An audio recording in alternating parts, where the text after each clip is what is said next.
આપણે સૌ જાણીએ છીએ 3 સ્ટ્રીમ હોય, આર્ટ, સાયન્સ અને કોમર્સ.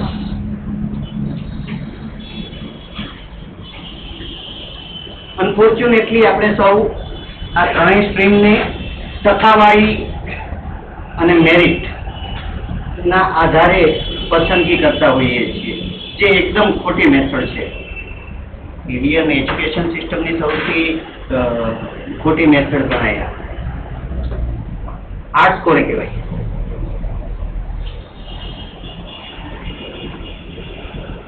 કલાત્મકતા કહીએ છીએ આપણે. ત્યાં મેથડ શું છે? સારામાં સારા ટકા આવે તો સાયન્સ કરો.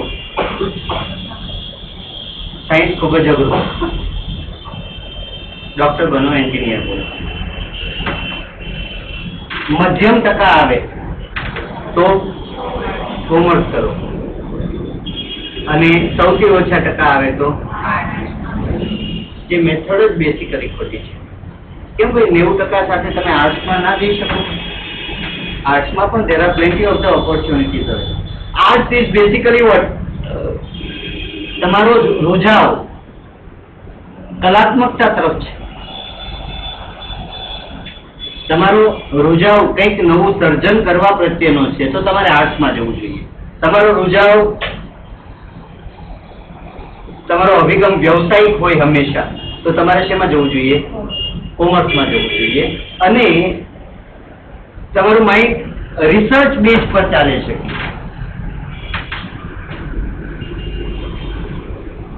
તમે વસ્તુમાં ખૂબ જ ઊંડે ઉતરી અને એનો વૈજ્ઞાનિક દ્રષ્ટિકોણ જોઈ રહ્યા છો, ત્યારે તમારે સાયન્સમાં જવું જોઈએ. વોટેવર, એ વાત અલગ છે.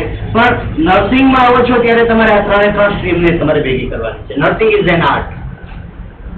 આપણે એક બાબત ઘણી વખત સાંભળી છે કે ફલાણા નર્સ ઇન્જેક્શન આપે તો જરાય ના દુખે, ફલાણા આપે તો બહુ દુખે. ઇન્જેક્શન આપવાની પદ્ધતિ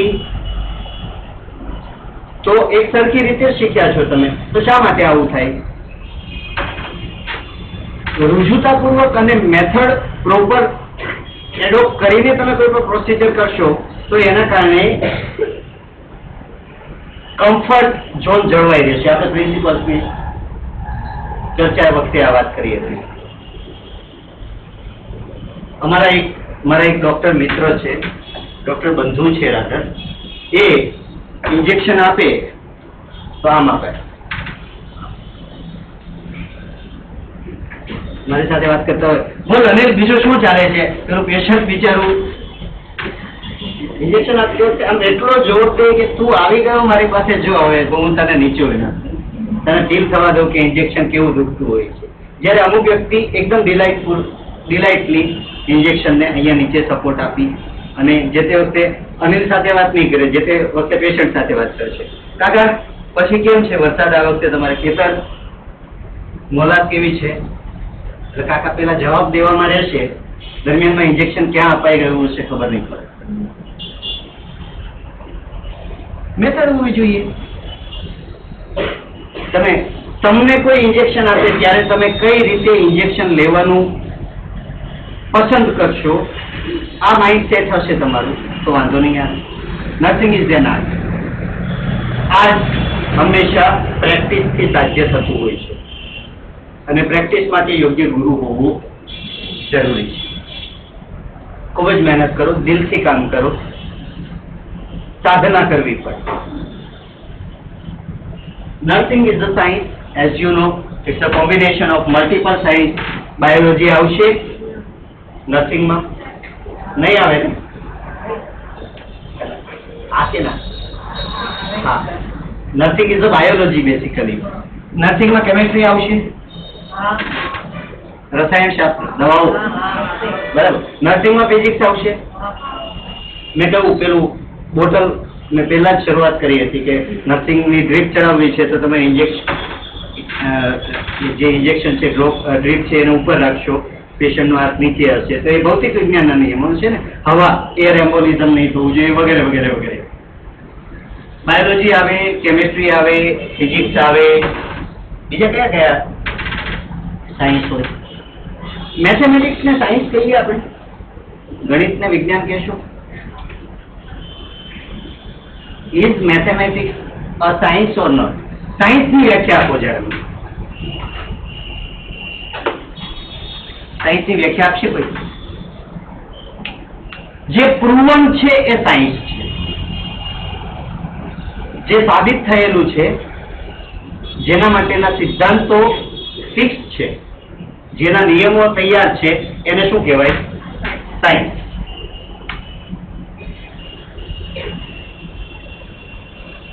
એક અને એક કેટલા થાય? એક અને એક કેટલા થાય? કેટલા થશે બેન? એક ને એક બે થાય. બે થાય તો એ સાયન્સ છે. એક વત્તા એક બે, એટલે આ શું છે? સાયન્સ છે. એકમાં એક ઉમેરો તો સાયન્સ. એક ને એક 11 થાય, એ તમે આર્ટ્સ ની વાત કરો છો. તમે એકની બાજુમાં એક ગોઠવવાની ચેષ્ટા કરી, કાલ્પનિક.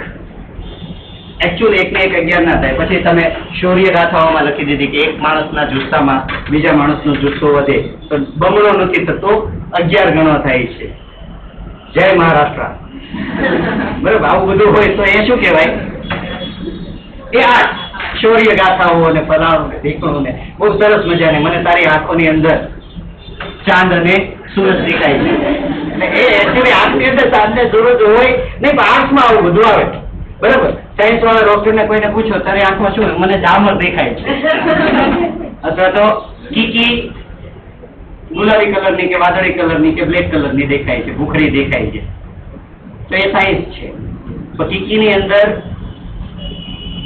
બે પ્રેમી 12 ઝાડ નીચે બેસેલા હતા. થયું એવું, એક ગામડાના કાકા છે બિચારા, એની બકરી ચરાવતા હશે તો બકરી ખોવાઈ. બકરી શોધીને થાક્યા, પછી એક ઝાડ ઉપર ચડીને કે પછી મને દેખાય તો હું જો. દરમિયાનમાં નીચે બે પ્રેમી પંખીડા આવ્યા અને બેઠા. બેસીને પછી આ પ્રેમીએ શરૂ કર્યું કે હે પ્રિય, મને તારી આંખમાં સૂર્ય દેખાય છે, ચંદ્ર દેખાય છે, તારા દેખાય, મને તારી આંખમાં જ મારી આખી દુનિયા દેખાય છે. એટલે પેલા કાકાએ કહ્યું કે ભાઈ મને જોયા આપણે મારી બકરી હોય છે, કારનો શોધું છું, અને બધું દેખાતું હોય તો મારી બકરી શોધી આપશે. એક ને એક 11 કોણ કરે? એક ને એક બે કોણ કરે?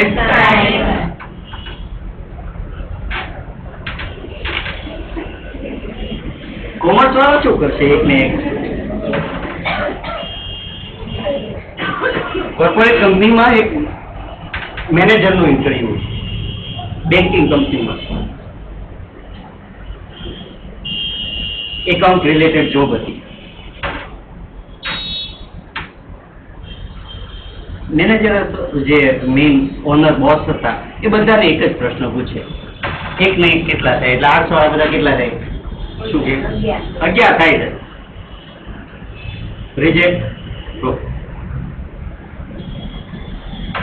તમે એકાઉન્ટન્ટની જોબ માટે જાઓ અને ક્વેશ્ચન પૂછે તો ક્વેશ્ચનમાં સિમ્પલ, એટલો સરળ આંકડાકીય પ્રશ્ન તો કોઈ પૂછે જ નહીં, છતાં બહુ સિમ્પલ જ પ્રશ્ન પૂછે, 1 + 1 કેટલા? 11 જેટલા એ કહ્યું બધા રિજેક્ટેડ, જેટલા 2 કહ્યું એ બધા રિજેક્ટેડ. ભાઈ આવો કેટલા થાય? એક સાહેબ, એક તમે અને એક હું, 1 + 1 બે ભેગા થઈએ. હવે બોલો કેટલા કરવા છે? 1 અને 1 કેટલા કરવા છે તમારે? ચાલો કામે લાગી જઈએ, જેટલા કરવા હશે એટલા કરશું. સિલેક્ટેડ. નહીં સમજ પડી? ટ્યુબલાઇટ ઘરે જશે. હું 1 અને 1 તમે કેટલા કૌભાંડ કરવા છે? બોલો કેટલા પૈસા ભેગા કરવા છે? We can do it. જે આંકડાઓની સાથે રમી શકે છે, જેને આંકડાઓ બહુ ગમે છે, જે નાની નાની બાબતમાં નફો નુકસાન શોધી શકે છે, એ બધા કોમર્સ વાળા. દરેક વ્યક્તિની અંદર આ 3 ગુણધર્મો હોવા જોઈએ. એક પરફેક્શન માટે આ 3 પર્ટિક્યુલરલી તમે આર્ટ્સની સ્ટ્રીમમાં છો તો તમારાથી સાયન્ટિફિક અભિગમ અપનાવાય જ નહીં એવું જરૂરી નથી. દરેક અભિગમ હોવો જોઈએ. Mathematics is the science my friends. ગણિત એક પ્રકારનું વિજ્ઞાન છે જેની અંદર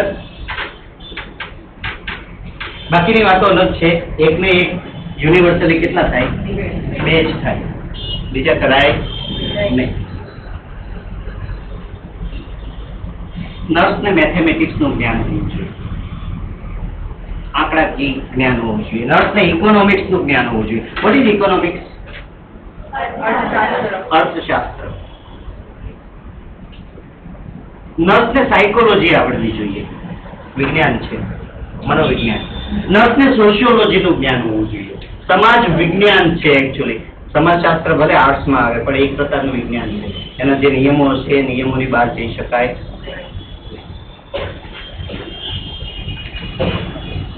everything as per the rule is a science. જે કંઈ પણ નિયમબદ્ધ રીતે નિયમો અનુસાર છે એ બધું જ સાયન્સ છે. અને નર્સિંગનો વ્યવસાય કમ્પ્લીટલી ડિસિપ્લિન બેઝ છે, નિયમ આધારિત વ્યવસાય છે. એટલા માટે થઈને નર્સિંગ એ સંપૂર્ણ વિજ્ઞાન છે. Nursing is a commerce profession છે જેની અંદર નાણાં કમાવાના ઉદ્દેશની સાથે સાથે તમારો બીજો ઉદ્દેશ શું હશે? લોકોની સેવા કરવા. લખી લેશો આ 3 વાક્યો.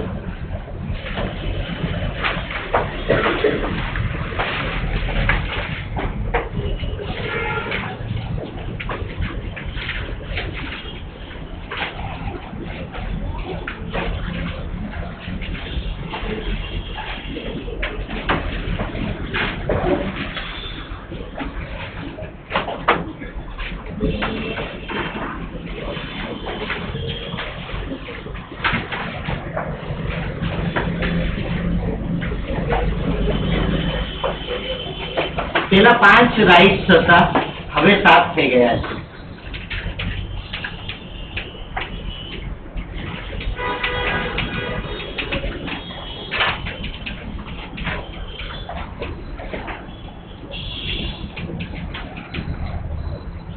સાચા દર્દીને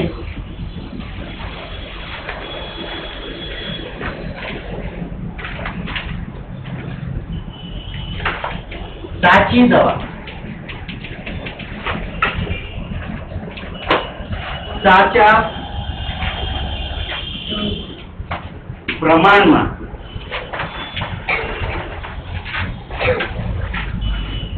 સાચા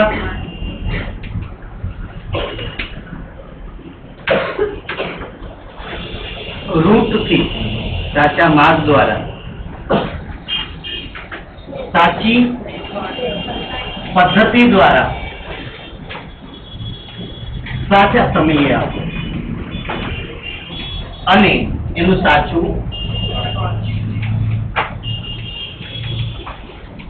રેકોર્ડિંગ કરો, ડોક્યુમેન્ટેશન કરો. નર્સિંગના વ્યવસાયમાં જે ભૂલો થાય છે એમાંની 90% ભૂલો આ 7 જગ્યાએ થાય.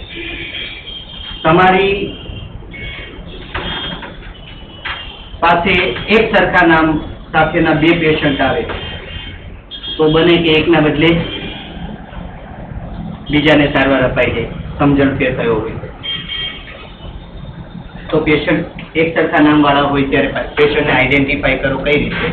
પૂરા નામ સાથે અથવા તો ગામના નામ સાથે, વિસ્તારના નામ સાથે.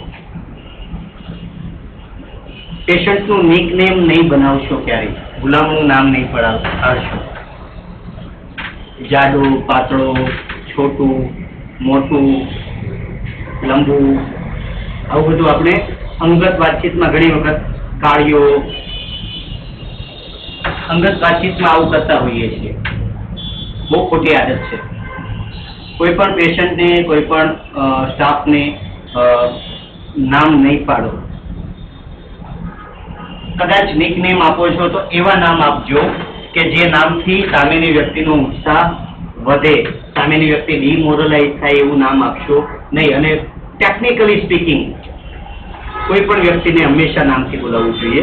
નામ સિવાયના ઉપનામમાં પડતી વખતે ધ્યાન રાખજો, સામેની વ્યક્તિ પણ તમને બહુ ખરાબ ઉપનામ આપશે.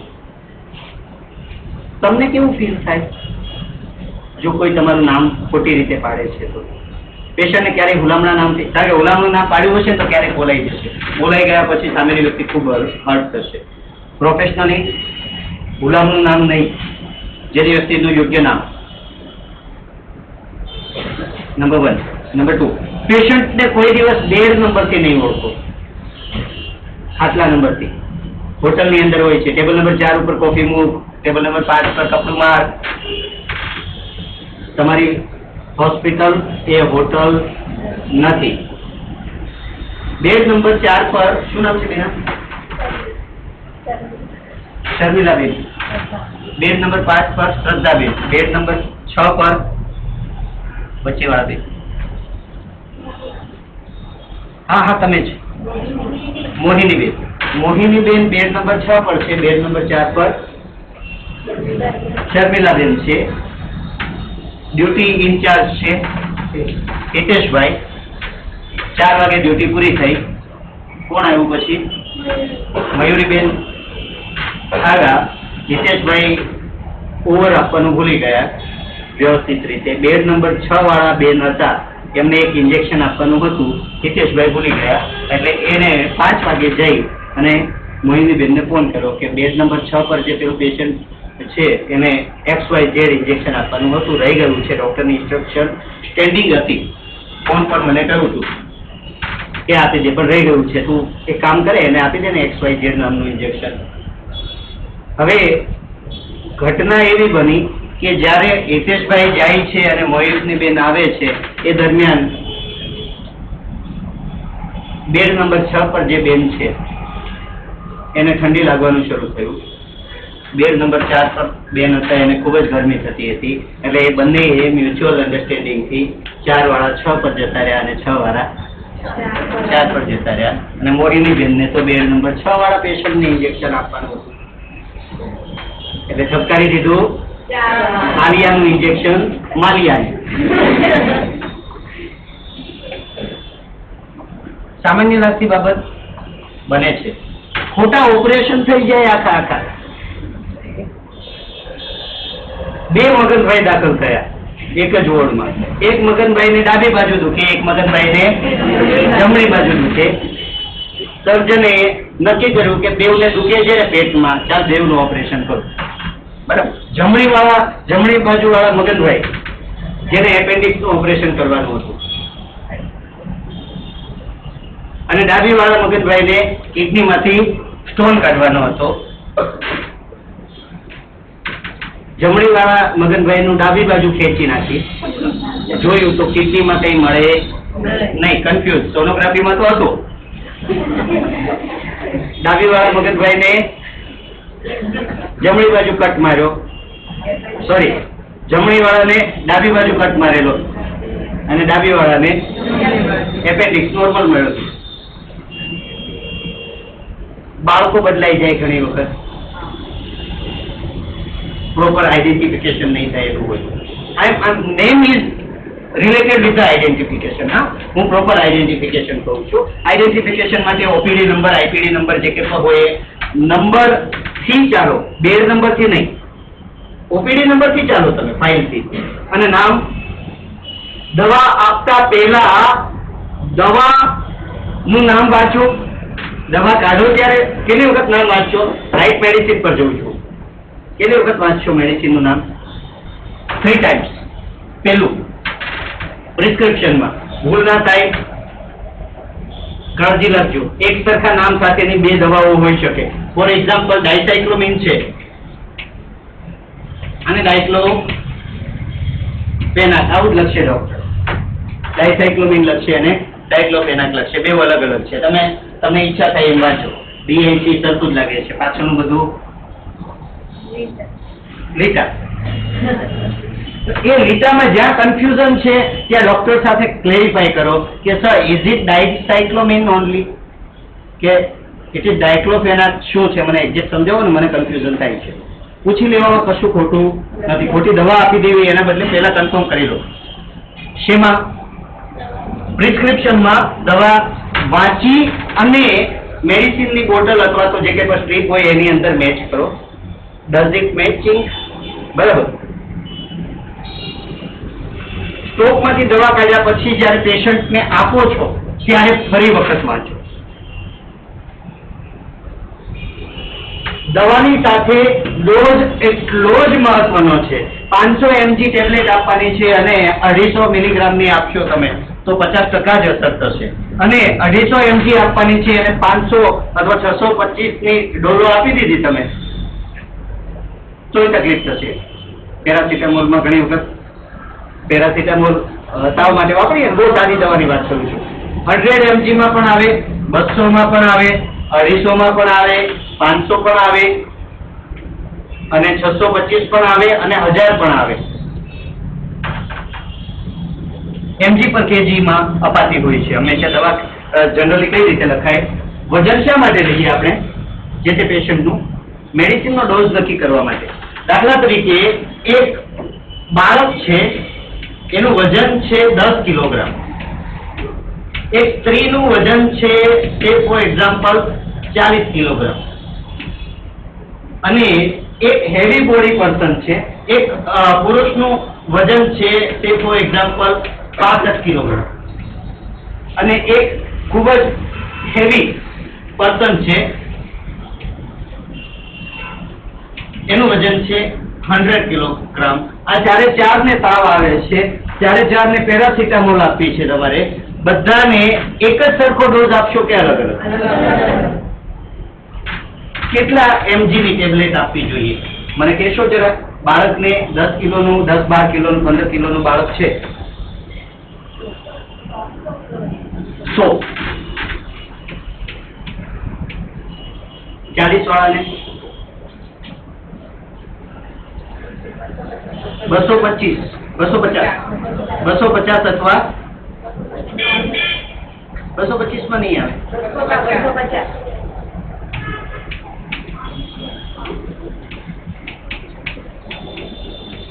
અચ્છા, અહીંયા ફીવરની ટાઈપ પણ જોવાની રહેશે તમારે.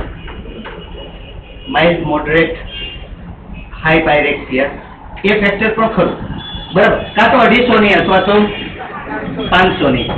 આ 65 kg વાળાને 500 અથવા 650, આમને 650 અથવા 1000. ટેકનિકલી 1 mg પર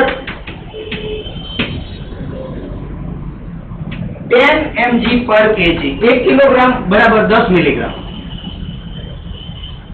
એટલે 10 કિલોનું છે તો 100 mg બરાબર. 12 કિલોનું છે તો 100 mg. 20 કિલોનું છે તો 200-250 આપો તો ચાલે. ઓકે, ટૂંકમાં તમે એક્ઝેક્ટલી પેલું ટેબ્લેટ ને તોડીને 1.5 ગણી આપો ને એવું બધું કરવાની બહુ જાજી જરૂર હોતી નથી. પણ કેટલા પર્ટિક્યુલર લેવલે પણ ઘણી વખત જવું પડશે. અમુક વખત ખૂબ જ ઇફેક્ટિવ કહી શકાય અને બહુ કોસ્ટલી કહી શકાય એવી મેડિસિન હોય. અમુક ઇન્જેક્શન એવા આવશે કે જે ની કિંમત 1200, 1500, 2000, 3000, 5000, 10,000, 20,000, 50,000, 70,000 રૂપિયા સુધીની હોય એક इंजेक्शनની. एक चपटी सिंदूर की कीमत आप क्या जानो रमेश बाबू, बराबर? 3 ml लिक्विड की कीमत आप क्या जानो नॉन नर्सिंग बाबू. तो नर्सिंग करता हो, डॉक्टर करता हो अथवा तो जेने तकलीफ थई होय एने खबर पड़े कि 3 mg નું इंजेक्शन કેટલું મોંઘું આવે. બની શકે. કહ્યું ને મેં, મેથેમેટિક્સ આવડવું જોઈએ, ડોઝેસ ફિક્સ કરતા આવડવું જોઈએ. Overdose will create a problem. Reaction આવશે. ઓવરડોઝ થી શું થશે? ટર્મિનોલોજી તો સમજ પડે છે ને બધાને, બરાબર? સાચા પેશન્ટને સાચી દવા એટલે જેનું નામ બરાબર છે, જેની ટેકનિકલ કન્ટેન્ટ બરાબર છે, દવા આપતી વખતે ભૂલ ના થાય એ જોજો. પેશન્ટને આઈડેન્ટિફાઈ કરતી વખતે ભૂલ ના થાય એ જોજો. અંડરડોઝ અથવા ઓવરડોઝ નહીં ચાલે. ઓવરડોઝ તો બિલકુલ નહીં ચાલે. એક વખત અંડરડોઝ હશે તો રિઝલ્ટ તમને મળશે નહીં, બસ એટલું જ ને. અંડરડોઝ આપી દીધો તમે કે ભાઈ 500 mg ની ટેબ્લેટ આપવાની છે અને 500 mg ના બદલે તમે 200 mg ની જ આપી, તો એના કારણે તાવ ઉતરવો જોઈએ, ઉતરો નહીં, કોઈ વાંધો નહીં, પહોંચી વળાશે. પણ આ 10 કિલો વજનના બાળકને તમે 1000 mg ની પેરાસિટામોલ આપી દીધી તો રિએક્શન આવશે. જબરદસ્ત કહી શકાય એવા ઇસ્યુઝ ઉભા થતા હોય છે. ઓવરડોઝ ના થાય. ઓવરડોઝ ના થાય એટલા માટે આ છેલ્લું અત્યારે લઈ લેવું, ડોક્યુમેન્ટેશન. ડુપ્લિકેશન ઓફ એડમિનિસ્ટ્રેશન નહીં થાય એટલા માટે ડોક્યુમેન્ટેશન ખૂબ જ જરૂરી છે. દવા આપો એ પહેલા નોંધ કરો કે આપો એ પછી? આપો એ પહેલા અને પછી પણ કઈ રીતે? આઈડિયલ છે એ મેથડ.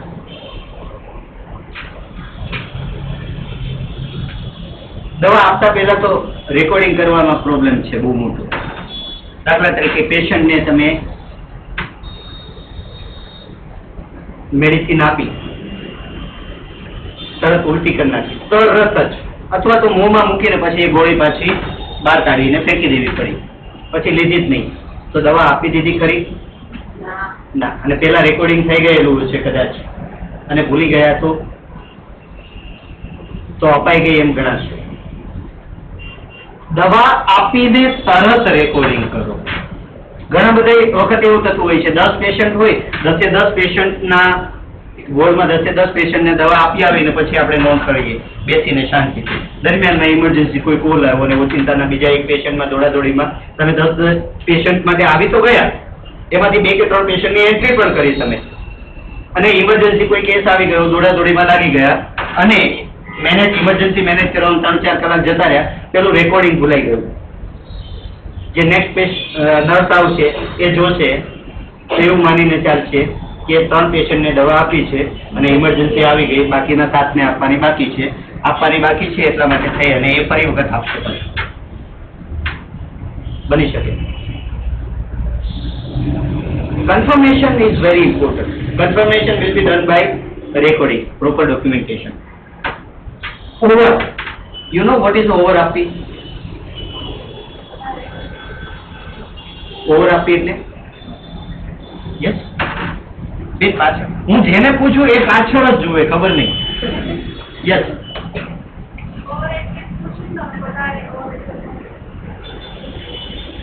નહીં. ઓવર આપવી. હોસ્પિટલની અંદર એક મેથડ છે ઓવર આપવી.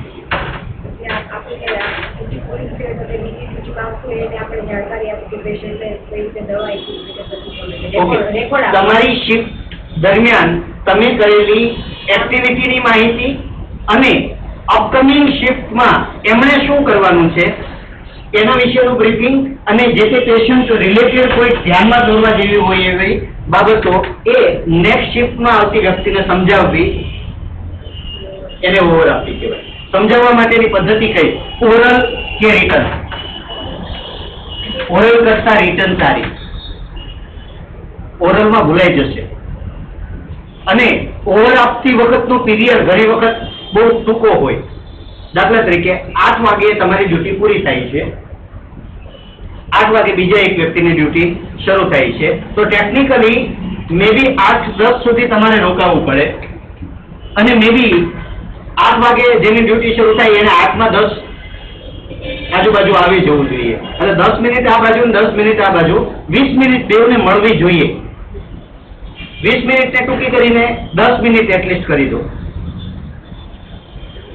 હવે થયું એવું કે તમારી 8 વાગ્યાની ડ્યુટી પૂરી થઈ ગઈ, તમે 8:15 સુધી વેઇટ કરી અને કંટાળીને નીકળ્યા તમે, કારણ કે જેને જોઈન કરવાનું છે, ઓવર લેવાની છે, એ વ્યક્તિને 15-20 મિનિટ મોડું થાય એમ છે અને તમારે પણ મોડું થાય એવું પોસાય એમ નથી.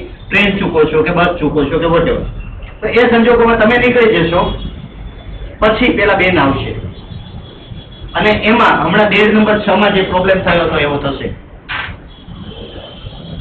ઓવર હંમેશા શેનાથી આપો? Writing. That must be a diary. એક ડાયરી હોવી જોઈએ જેની અંદર તમે જે કામ કર્યું હોય એ, પેશન્ટ રિલેટેડ કોઈ કેર હોય એ, બહારથી કોઈ કોલ આવેલા હોય પેશન્ટ રિલેટેડ, તો કોલ મતલબ ડોક્ટરની કોઈ સૂચના હોય તો એક્સરે માટે મોકલવાના હશે, સોનોગ્રાફી માટે મોકલવાના હશે, કોઈ સ્પેશિયલ દવા મંગાવવાની હશે, કોઈ સ્પેશિયલ કેર લેવાની હશે. આ બધી નોંધ શેમાં આવશે? ઓવરબુકમાં. Proper documentation is necessary. સાચા દર્દીને સાચી દવા સાચા પ્રમાણમાં સાચા રૂટ દ્વારા, સાચા માર્ગ દ્વારા આપો. આઈએમ ઇન્જેક્શન આઈવી ના અપાય. જે થાપામાં આપવાનું ઇન્જેક્શન છે એ નસમાં ના અપાય. નસમાં આપવાનું છે એ થાપામાં ના અપાય. ઉપર ક્લિયર કટ ઇન્સ્ટ્રક્શન લખેલી હશે, for IM oblique IV use. એટલે આઈએમ પણ અપાય અને આઈવી પણ અપાય. For IM use only. એટલે થાપામાં ઇન્ટ્રામસ્ક્યુલર જ આપી શકો તમે, વેઇનમાં ના અપાય. ફોર આઈવી યુઝ ઓનલી. તમે ફક્ત વેઇનમાં જ આપી શકો, થાપામાં ના આપી શકાય. ડ્રોપ્સ ને તમે મોં દ્વારા ગળી જશો તો એ દવાની અસર થશે નહીં. ઓઇન્ટમેન્ટ છે,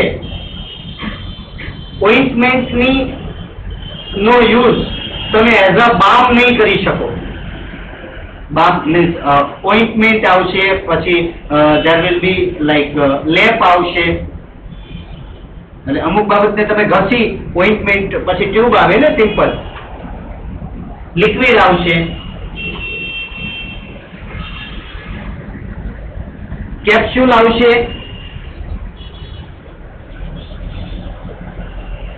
કેપ્સ્યુલ ને તમે ખોલી અને પાવડર ને પાણીમાં નાખીને હલાવીને પી જાઓ. એવું ઘણી વખત જોયું છે મેં ક્રિએટ અ પ્રોબ્લેમ. સબલિંગ્યુઅલ ટેબ્લેટ છે, જીભ નીચે મૂકવાની ટેબ્લેટ છે. એ જીભ નીચે મૂકવાની ટેબ્લેટ ને તમે ગળી જાઓ છો તો will not give the result.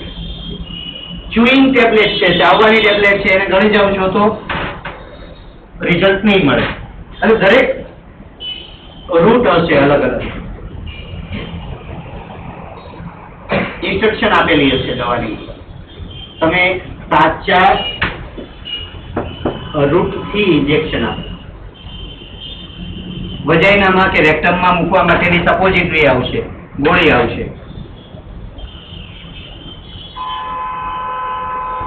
અલગ અલગ પ્રકારની મેડિસિન ને અલગ અલગ રૂટ થી શરીરની અંદર દાખલ કરવામાં આવતી હોય છે. તમને ઇન્જેક્શન આપવું નહીં ગમે તો બોટલ ને 500 ml ની બોટલ, બાટલો ચડાવવાના બદલે બાટલો પી જઈએ તો વાંધો શું?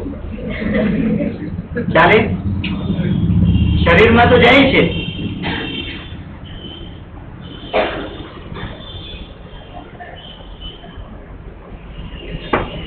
Right method.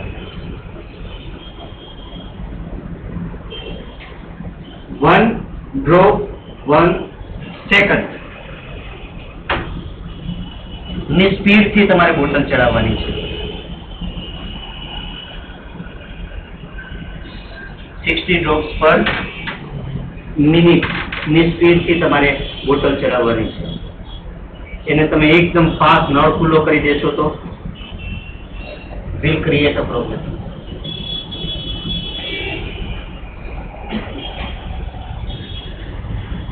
પેશન્ટ ને જે પ્રોપર પોઝિશન આપવાની હોય એ પોઝિશન આપવી પડે.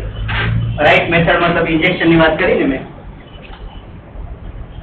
ઇન્જેક્શન આપવાની મેથડ ભાઈ આઈએમ ઇન્જેક્શન આપવાનું છે, 90 ડિગ્રીનો ખૂણો છે તો 90 ડિગ્રી એટલે આમ સીધું જોવું જોઈએ. તમે આમ આપશો તો will create a problem. દરેક મેડિસિન એડમિનિસ્ટ્રેશન માટેની એક પ્રોસિજર હશે. શેવિંગ કરવાનું છે, હેન્ડ વોશ કરવાના છે. રાધર મેડિસિન એડમિનિસ્ટ્રેશન ની વાત નથી કરતો, હેન્ડ વોશિંગ ટેકનિક આપણે ભણશું. તો હેન્ડ વોશિંગ ની ટેકનિકમાં આમ હાથ રાખી અને ધોવો જોઈએ કે આમ હાથ રાખીને ધોવો જોઈએ?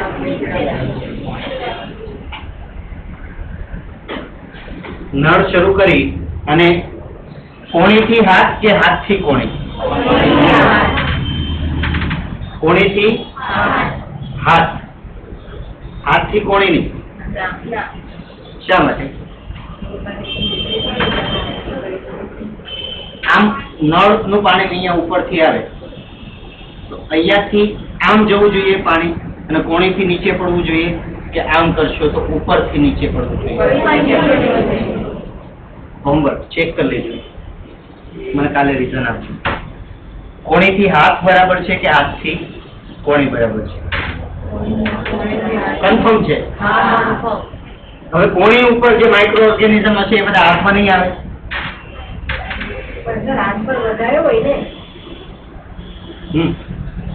તો ક્યાં જશે? કોણીમાં જશે. અહીંયા જોઈશ તો અહીંયાથી દોરી અને આમ કરીશ હું તો હાથમાંથી બધા ઉપરથી બધા નીચે આવે એનું શું? અહીંયા વધારે હોય કે અહીંયા વધારે હોય? ક્યાં? અહીંયા એટલે અહીંયા કે અહીંયા? હા, હું નાની નાની અહીંયા ખરા? અહીંયા ખરા? અહીંયા ખરા? ઓકે, હેન્ડ વોશિંગ માં વાત કરશો તો કેવી એકદમ તમને એવું લાગે કેમ નાની નાની બાબત, આ નાની નાની બાબત ઘણી અસર કરે છે. તો there should be a method. Hand washing, patient ને ઇન્જેક્શન આપો છો તો ઇન્જેક્શન વેઇન આપતી વખતે આમ નાખશો કે આમ નાખશો? નીડલ ઉપરથી નીચે જશે કે નીચેથી ઉપર જશે? શા માટે? ફિઝિક્સ બરાબર. તમે ધક્કા દીધી આમ બરાબર, નીડલ લીધી, નીડલમાં એક બાજુ ઉપર કટ હશે, તમે જોજો જ્યાંથી ફ્લુઇડ પિચકારી સીધો હોલ નહીં હોય, અહીંયાથી સાઈડમાંથી કટ હશે ઉપર બરાબર. એ કટ ઉપર રહેવો જોઈએ કે નીચે રહેવો જોઈએ?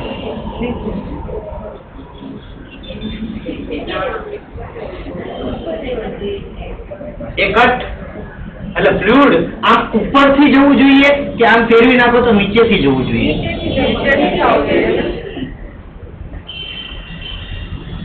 પ્લેન્ટી ઓફ ધ થિંગ કે એક બાબતમાં અને એક નર્સિંગ છે.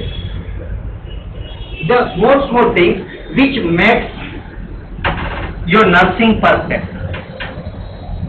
આ પેન વેન લેતી વખતે જરૂર પકડી રાખ આમ દબાવો, મુઠ્ઠી વાળી દે. અરે ભાઈ મુઠ્ઠી શા માટે વળાવો છો તમે? એનો ખુલ્લો રાખીને વેન માર દે કે મુઠ્ઠી વાળવી પડે? શા માટે? તો દરેક અચ્છા, મુઠ્ઠી વાળ્યા વગર નસ દેખાશે જ નહીં, મુઠ્ઠી વાળ્યા વગર નસ પકડી જ નહીં શકો. પકડાઈ જાય ને, કોણ કેમ નહીં પકડાય? પણ પહેલામાં તો ધીસ ઇઝ ધ મેથડ. હું જે કહેવા માંગુ છું એ શું છે? Right method. દરેક બાબતમાં યોગ્ય પદ્ધતિ હશે. Right medicine to the right patient, having right dose with right route and right method as per scheduled time. Before time નહીં ચાલે, after time નહીં ચાલે. જે બે દવા વચ્ચેનો સમયનો અંતર રાખવાનું હોય એ જળવાવું જોઈએ. કદાચ એક સ્પેલ સ્કીપ થશે તો ચાલશે, પણ બે સ્પેલ વચ્ચે જે નિયમ મુજબનો જે જગ્યા જોઈએ એ તો હોવી જ જોઈએ.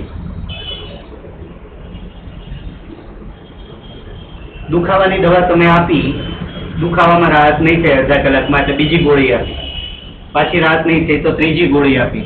આવું કરી શકાશે? બે ટેબ્લેટ વચ્ચેનો જે નિયત ટાઈમ હોય એ ટાઈમ તમારે મેનેજ કરવો જોઈએ. These are 7 rights of nurse. Nursing procedure, medical procedure કોઈ પણ હોય, આ 7 બાબતોને હંમેશા ધ્યાનમાં લઈને ચાલશે. લખી દેજો. લખાયેલા છે? ઓકે.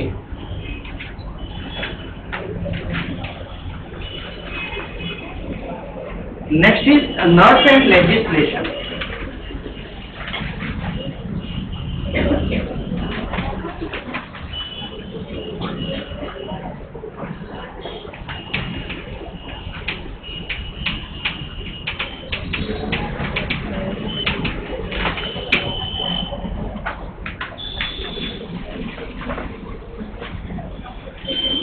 નર્સ અને કાયદો.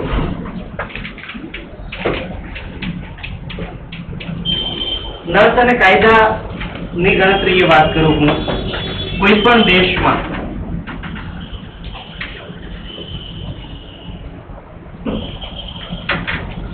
જે તે કન્ટ્રીના બંધારણમાં નિયમો સામેલ થયેલા હોય, હક અને ફરજ વ્યક્તિના નાગરિક તરીકેના. એ સિવાય ગુનાહિત પ્રવૃત્તિ ડિફાઇન થયેલી હશે, ઓફેન્સ કહીએ એને. કોઈ પણ ઓફેન્સિવ એક્ટિવિટી નર્સે કરવી જોઈએ નહીં. અને નોન ઓફેન્સિવ એક્ટિવિટી નો પહેલો ભાગ એ આવશે કે you must be certified. Non certified નર્સને ડોક્ટરે રિક્રુટ નહીં કરવી જોઈએ, અને નોન સર્ટિફાઈડ નર્સે એઝ અ નર્સિંગ આસિસ્ટન્ટ અથવા એઝ અ નર્સ કામ કરવું જોઈએ નહીં. એટલે પેલું તો તમે સર્ટિફાઈડ હોવા જોઈએ. બીજું, it should be very important that you should have clear definition of what are your duties and what are not. તમારી ફરજ કઈ છે અને કઈ નથી, આના વિશે તમે એકદમ સ્પષ્ટ હોવા જોઈએ. નીચે કરી દો. તમારી ડ્યુટી કઈ છે અને કઈ નથી એના વિશે તમે સ્પષ્ટ હોવા જોઈએ. તમે ડોક્ટરનું કામ કરી શકશો નહીં, તમે ડોક્ટરને આસિસ્ટ કરવાનું કામ કરી શકશો. એટલે ડોક્ટરની એબ્સન્સમાં જે કામગીરી નથી કરવાની થતી એ ભૂલથી પણ નહીં કરશો, હલવાઈ જશો.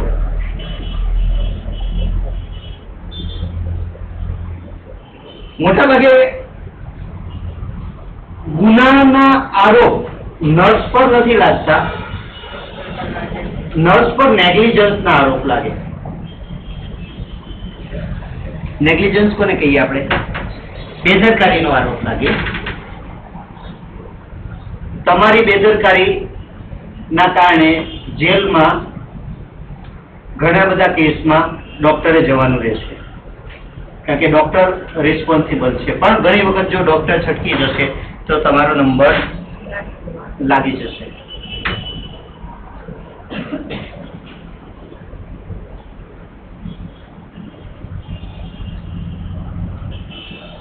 હોસ્પિટલનું નામ નહીં આપવું, એક બહુ પ્રખ્યાત હોસ્પિટલ છે. મેડિકો લીગલ કેસ આવ્યો. મેડિકો લીગલ કેસ એટલે શું? જેમાં પોલીસ કેસ આવે, બરાબર. ડોક્ટરે પ્રિસ્ક્રિપ્શન લખી નાખ્યું, અથવા તો બન્યું હશે એવું કે નર્સને ડોક્ટરે કહી દીધું હતું કે આ દવા લખી નાખને જરા અને આપી દેજે. ઘણી વખત આળસમાં જતું હોય એટલે નર્સ બેને પોતે મેડિસિન લખી નાખી અને એ ડોઝ ડાય અને એને પોતાની નીચે સાઇન કરી. સિગ્નેચર કોની જોઈએ? કરી કોણે? નર્સે. ભૂલી ગયા, ખાધું પીધું ને રાજ કર્યું, પેશન્ટ મરી ગયા પછી પોલીસ કેસ હતો એટલે આગળ પ્રોસિડિંગ થઈ અને 2 કે 2.5 વર્ષે પરપરિયું આવ્યું કોર્ટમાંથી કે જવાબ દેવા માટે મેડિકલ ઓફિસર જે કે હાજર હતા એમને મોકલો કોર્ટમાં. મેડિકલ ઓફિસરની જગ્યાએ સાઇન કોને કરી હતી? નર્સે. હવે પ્રોબ્લેમ થયો. હતું નહીં કઈ, જવાબ સિમ્પલ જ છે, જે medicine as per the rule જ આપેલી હતી, પણ નીચે સાઇન કોની? તો એ ડોક્ટરની. તો ડોક્ટરના બદલે સોલ્યુશન કાઢ્યું હશે કોઈ, એનો કોઈ પ્રશ્ન નથી, પણ ઘણી બધી વખત તકલીફમાં મુકાઈ જતા હોય છે. Don't sign the document for which you are not authorise. તમે જેના માટે ઓથોરાઇઝ નથી એને એ ડોક્યુમેન્ટ સાઇન નહીં કરતા. Don't make the statement for which you are not authorise to make. એવું કોઈ સ્ટેટમેન્ટ નહીં કરશો કે જે સ્ટેટમેન્ટ કરવા માટે તમે ઓથોરાઇઝ નથી. સ્ટેટમેન્ટ કરવું એટલે પેશન્ટને ઇન્ફોર્મ કરવું કે સગાવાલાને જાણ કરવાની. પેશન્ટ મરી ગયું છે, તમને ખબર છે, તમારાથી બોલી શકાશે ના, એ જાહેર કરવાનું કામ તમારું નથી. સો દોઢ ડાપણ કરશો નહીં. આનો મતલબ એવો ના થાય કે જ્યાં જવાબદારી પૂર્વક કામ કરવામાં આવે છે એ કામ પર તમે રિજેક્ટ કરી દો. ઘણી વખત થોડો રિસ્ક લઈને કામ કરી લેતા હોઈએ છીએ. ડોક્ટરને આવતા 15-20 મિનિટ લાગે એમ છે અને તમારી પાસે ઇમરજન્સી કેસ આવ્યો તો તમે એવું ડરો કે પેશન્ટ મરી જશે, તો એટલા માટે થઈને હું બેસિક ટ્રીટમેન્ટ પણ નહીં આપું, CPR પણ નહીં આપું, ઓક્સિજન પણ ચાલુ નહીં કરું. તો આવી વાત નથી કરતો હું, સમજો છો તમે? તમે ટેલિફોનિક ઇન્સ્ટ્રક્શન લઈ, ડોક્ટરની ટેલિફોનિક ઇન્સ્ટ્રક્શન લઈને તમે તમારું કામ શરૂ કરી શકો છો, પણ લીગલી જેમાં ફસાઈ જાઓ એ પ્રવૃત્તિ કરશો નહીં. સિગ્નેચર કરતી વખતે ધ્યાન રાખો. પેશન્ટ સાથેના મેનેજમેન્ટમાં તમારે જે કોટેશન નથી કરવાના એ નહીં કરો, જે નથી બોલવાનું એ નહીં બોલો, જે રિસ્પોન્સિબિલિટી તમારી નથી થતી એવી પ્રોસિજર નહીં કરો. તમારા ડોક્યુમેન્ટ હંમેશા તમારી સાથે રાખો. તમારા જે રિન્યુઅલ કરાવવાના હોય રજીસ્ટ્રેશનના એક્સેટ્રા એને યોગ્ય સમયે રિન્યુઅલ કરાવી દો. સર્ટિફિકેટ રિન્યુઅલ કે જે કે આવતું હોય.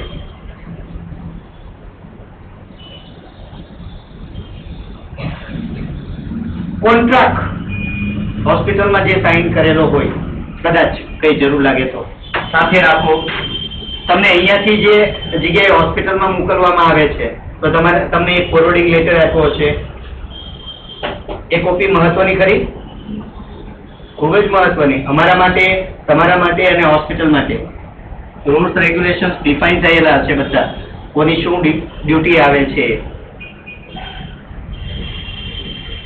આપણા 2000 સ્ટુડન્ટ એટ અ ટાઈમ કામ કરતા હોય છે. ઓન રોટેશન જ મિનિમમ 1000 કે 1500 સ્ટુડન્ટ હોય. રોટેશન મતલબ જેનું હજુ પૂરું નથી થયું અને જેનું ટ્રેનિંગ ચાલુ છે એવા 2 વર્ષના તમે ભેગા થઈ જશો ને. એકનું પૂરું થવાનું બાકી હશે, હજુ પૂરું થવાનું હશે, ત્યાં તમે નવો બેચ જતો રહેશે ટ્રેનિંગમાં. તો 1000-1500 સ્ટુડન્ટમાંથી નિયમિત રીતે દર મહિને 2-4 ઘટનાઓ એવી બને કે જેની અંદર લીગલ ઇન્વોલ્વમેન્ટ હોય. તો આ સંજોગોમાં ડોક્યુમેન્ટ ખૂબ જ અગત્યનું છે. હંમેશા ડોક્યુમેન્ટ સાથે ચાલો. વર્બલ ઇન્સ્ટ્રક્શન ફોલો કરવાના બદલે રિટન ઇન્સ્ટ્રક્શનનો આગ્રહ રાખો હંમેશા. હું તમને કહું કે હા હું તમને નોકરી આપી દઈશ, નહીં સર મને લખીને આપો હું નોકરી આપીશ.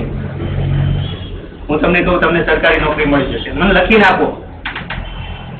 તમે આપવાના છો સરકારી નોકરી તો મને લખીને આપો તમે સરકારી નોકરી આપશો. તમે કદાચ આપણા ડોક્યુમેન્ટ જોયા હશે, બુક્સ ને બધું વાંચ્યું હશે, rules regulation, everything is defined. Is it that? કેમ બાકી રાખેલું છે? તમે બુક્સ ને વાંચી, everything is defined. Are you agree? Then you just come. Don't make any type of the conflicts. શું આવશે? જોબ રોલ હોય, દરેક વ્યક્તિનો જોબ રોલ હોય, રૂલ્સ એન્ડ રેગ્યુલેશન્સ હોય, હંમેશા ડિફાઇન રાખો. ડ્યુટી અવર્સ, તમારી કામ કેટલું કરવાનું, શું નહીં કરવાનું, એવરીથિંગ શુડ બી ક્લિયર. કાયદાની જાળમાં ફસાવો નહીં એની કાળજી રાખજો. Last is interpersonal relationship.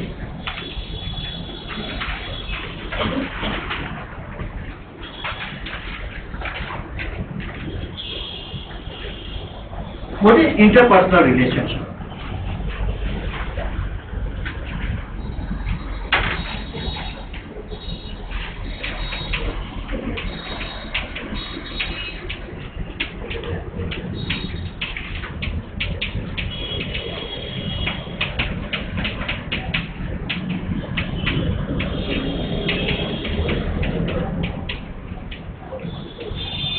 With doctor, with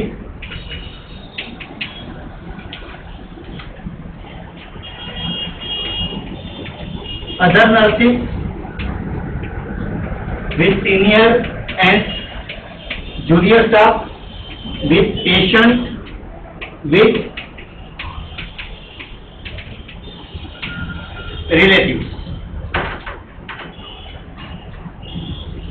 doctor સાથેના તમારા સંબંધો. Doctor is boss and boss is always right. Senior is boss and boss is always right. દલીલબાજીમાં નહીં ઉતરશો. આનો મતલબ બિલકુલ એવો નથી કે જે ખોટું છે એને મૂંગા મોઢે સહન કરજો. But there is a saying that boss is always right. એની હામાં હા ભેળવો અને જ્યાં સંમત નથી ત્યાં નમ્રતાપૂર્વક ના આપો. ડોક્ટર ખોટું પ્રિસ્ક્રિપ્શન લખી શકે ખરો? ડોક્ટરથી ભૂલ થાય ને, માણસ છે. ખોટું પ્રિસ્ક્રિપ્શન હશે ત્યારે તમે તમારા ધ્યાનમાં આવશે ત્યારે તમે શું કહેશો? ડોક્ટરને કેવું ધ્યાનમાં દોરવું જોઈએ કે નહીં? સાહેબે તો એવું કહેશું ડોક્ટર ઇઝ ઓલવેઝ રાઈટ એટલે એને કહેવાય નહીં, એ જે દવા લખી દે એ ઠપકાર દેવાની પેશન્ટને, મરી જાય તો મરી જાય. Is it like that? તો પ્રિસ્ક્રિપ્શન લઈને ત્યાં જવાનું, ડોક્ટર પાસે જવાનું, જઈને શું કહેવાનું? કઈ કોલેજમાં ભણ્યો ભાઈ તું? અને પેલા મને એ કે તને ડિગ્રી કોણે આપી? આમ હોય આ પેશન્ટ આ દવા લખાય, એટલી મોટી હોસ્પિટલ લઈને બેઠો છે, અમને નર્સ ને ખબર પડે, તને ખબર નહીં પડે, આવું ચાલશે ને? આમ ક્યારે કાઢી મૂકશે?